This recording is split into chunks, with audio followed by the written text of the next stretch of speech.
warahmatullahi wabarakatuh. Shalom, Om Swastiastu, Namo Buddhaya, salam kebajikan. Bapak Ibu, khususnya media massa yang kami undang, terima kasih atas kehadirannya.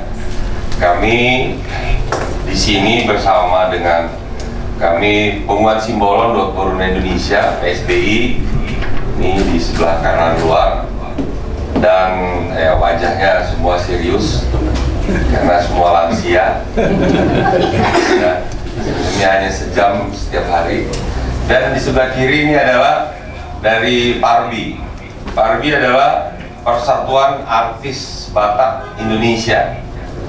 Jadi ini adalah duta-duta seniman Batak Indonesia yang tergabung dalam Parbi. Dan juga di tengah kita ada Ananda JK Saragi yang sekarang dikontrak oleh UFC 5 tahun, dan kita berharap merupakan duta-duta bangsa Indonesia untuk menjadi atlet berprestasi dan menghasilkan juara dunia kelak. Ya, JK dan istrinya hadir berusia. Bapak Ibu yang saya hormati, terima kasih. Ini adalah press conference yang kita harapkan bisa memberikan penjelasan sehubungan dengan rencana adanya Festival Mangardang. Jadi Festival Mangardang ini Festival Mangardang, ya. Nanti dijelaskan Mangardang, tapi artinya bernyanyi lah, gitu ya, bernyanyi.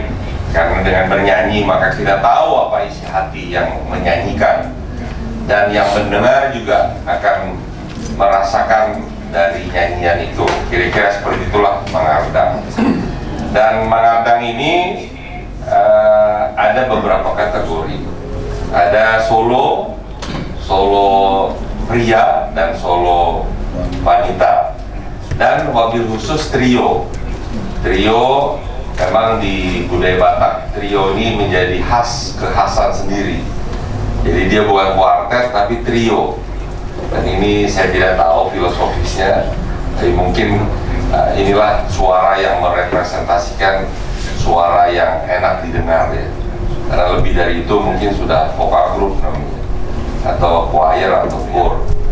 Nah, Bapak Ibu yang saya hormati, teman-teman media yang saya banggakan, di sini Ketua Umum Parbi nanti akan menjelaskan, Bapak Willy Hutasoid. Beliau adalah Ketua Umum terpilih dari Parbi, dan ini rekan-rekannya semuanya seniman. Tidak ada politisi di sini, karena di sini dia di luar sekat-sekat yang membatasi orang demi orang. Itulah makna dari seni. Dan kami terima kasih kerjasama kita. Dan di sebelahnya ada Mbak Vanda Hutagalung, penyanyi dari Golden Memories dan juara 1, dan juga sebagai MC terkenal dan sebagai ketua panitia pelaksananya. Dan mereka berdua lah nanti akan menjelaskan hal ihwal kerjasama Parbi dengan PSBI Simbolon. Kami dari PSBI Simbolon hanya memberikan nilai yang mungkin bisa berarti, bermakna bagi kegiatan yang besar dari Parbi yang mau menjadi wadah teman-teman artis seniman Batak. Dan mudah-mudahan kegiatan 1 bulan ke depan ini bisa berjalan baik.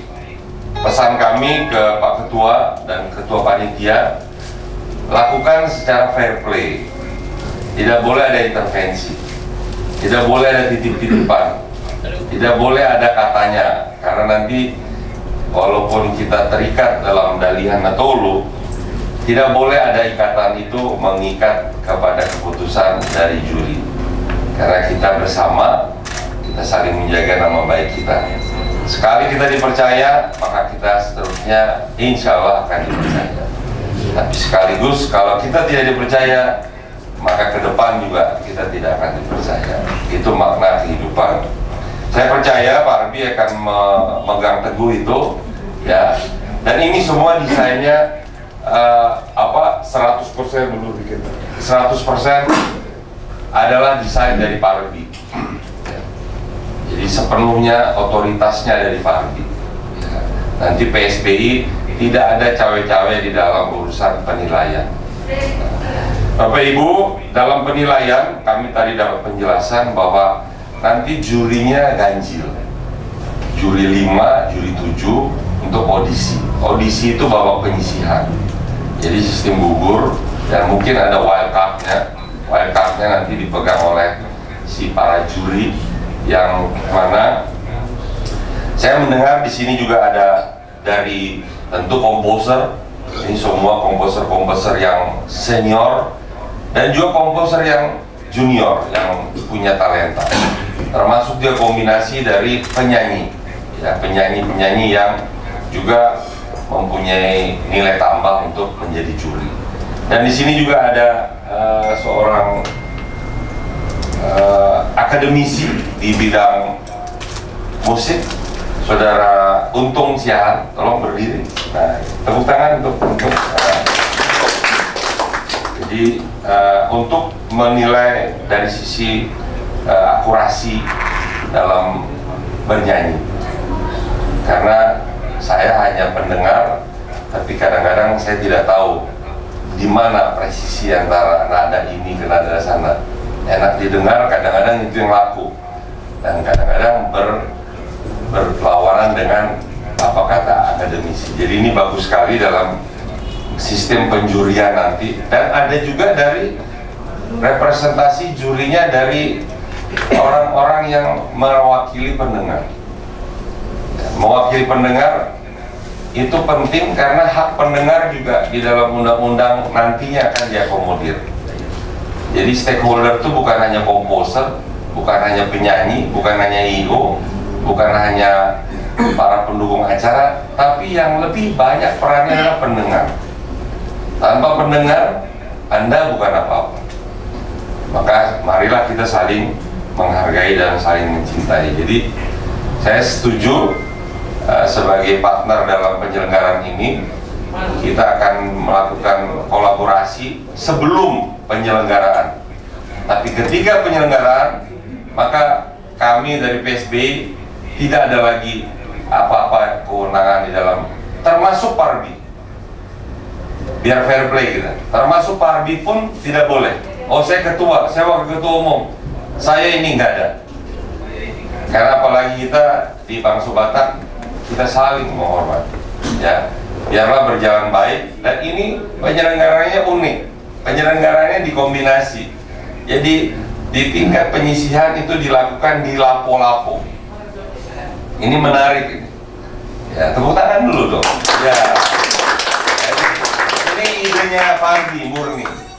Jadi dilakukan di lapo-lapo. Tentu ini merupakan karakter yang genuine, yang asli dari falsafah Batak. Ya, jadi mereka bernyanyi, ditonton oleh yang makan, ditonton oleh yang hadir, dan dia tentu dinilai oleh para juri. Jurinya bisa terbuka, bisa yang tertutup, candid. Dan biarlah semua harus dinilai. Ya, kita tidak ingin merubah secara revolusi karakter dari para seniman. Dengan segala hormat saya, Pak Willy dan Pak Ali, senior kami. Tapi penampilan para artis Batak mungkin juga perlu harus disesuaikan dengan kekiniannya. Jadi kayak trio Lam Tama, ya kan, kita selalu mengingat dengan penampilan juga luar biasa. Jadi itu juga pesan-pesan dari kami. Nanti sistemnya ini juga saya lihat sosial sekali. Pendaftarannya hanya mengutip 100.000 dan 150.000. Ya, ini semua keputusan di Parbi. Ya, saya hanya membacakan di awal saja. Nanti teman-teman media minta penjelasan dari pihak dari pihak Parbi. Kemudian hadiahnya totalnya 57 juta saat ini. Katanya ada perubahan dan sebagainya, kita lihat nantilah. tapi ini sudah dicatatkan di sini. Ya, kategorinya bagaimana nanti detailnya oleh Ibu Panda dan Pak Willy. Dan sekaligus kami juga ingin mengumumkan bahwa semifinalnya nanti ini tanggal 22-23 Juni adalah hari untuk jadwal audisinya. Audisi itu tahap penyisihan. Kemudian untuk pendaftarannya mulai tanggal 29 Mei yang lalu sampai dengan 18 Juni. Dan kemudian untuk tingkat final,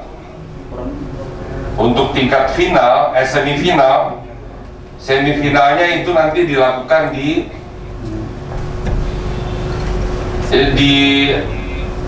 Bojonegoro di gedung kesenian Sumantri, ya, Umar Ismail, ya, di sana.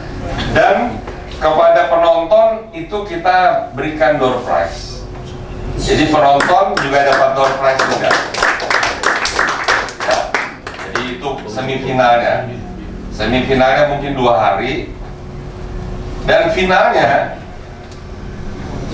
nanti itu sekitar tanggal 6, tanggal 7, dan tanggal 9 bulan Juli.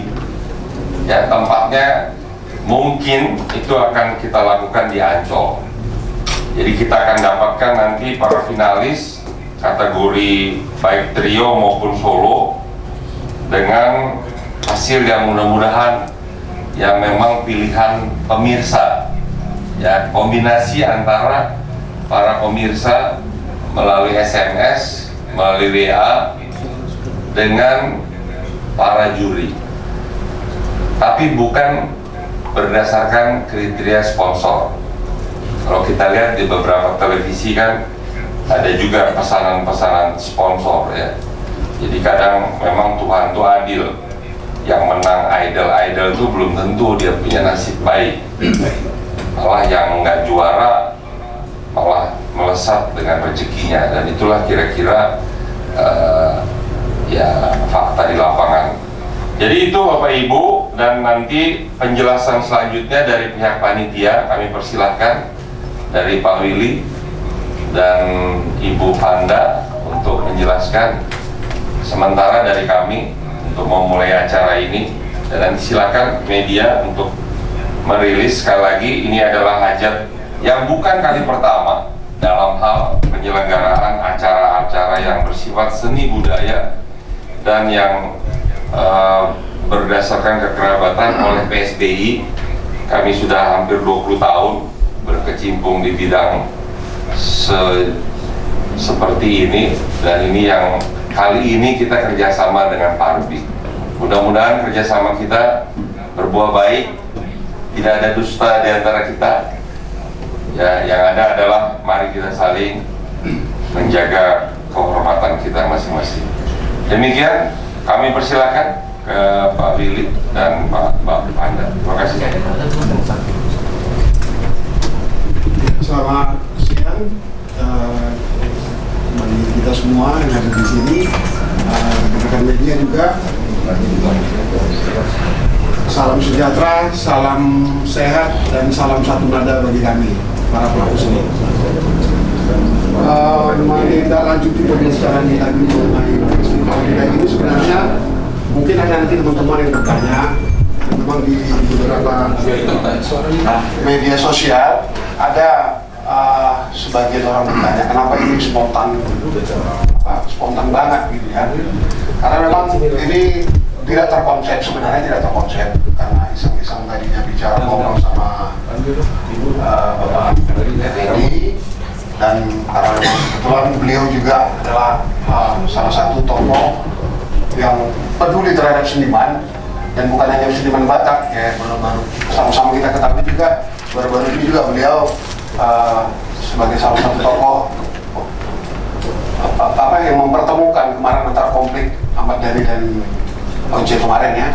Jadi memang beliau memang sangat perhatian terhadap pelaku seni, khusus kita Batak juga. Jadi ada kemarin ide dari abang kita untuk bagaimana kalau kita bekerja sama Pargi mengadakan kegiatan dalam menuju perayaan ulang tahunnya PSBI, ya, karena kita merasa